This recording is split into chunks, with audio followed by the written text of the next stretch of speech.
Abaminisitule y'ebitalaze n'obusandali olabira bino nga batula ofofofo ku ngeri gye bagenda okutemamu empenda ez'okusengula abantu abali mu bitundu ebisinga okukosebwa amataba n'okubumbulukuka kw'ettaka.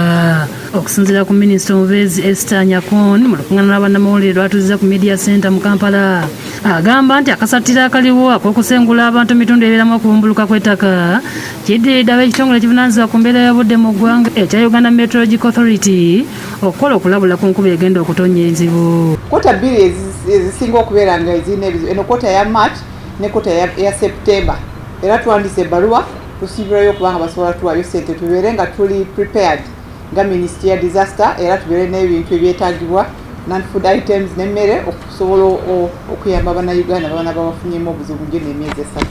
Okusinziira kwa lipoota gye babawadde, abantu abali mu bitundu bino balina okusengulwa okuva mu bifo ebyo ebyobulabe okubazza mu bitundu ebirala, era nga bafunyidde ensimbi nga gye bagenda okusengulwa si baakuddayo ng'ettaka eryo gavumenti egenda kulyeddiza.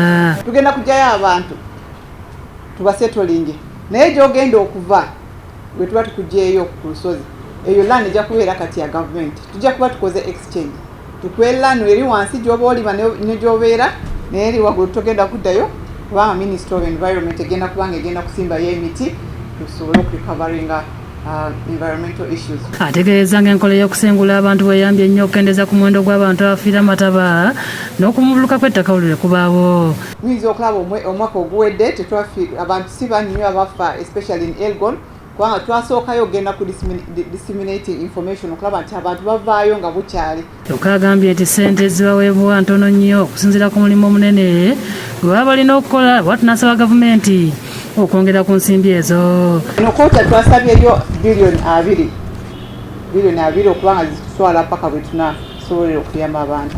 Enkuba ey'amaanyi erimu n'ekibuyaga ssaako n'okubwatuka kw'eggulu esuubirwa okutandika okutonnya mu mwezi guno ogwokusatu okutuusa mu mwezi ogwokutaano.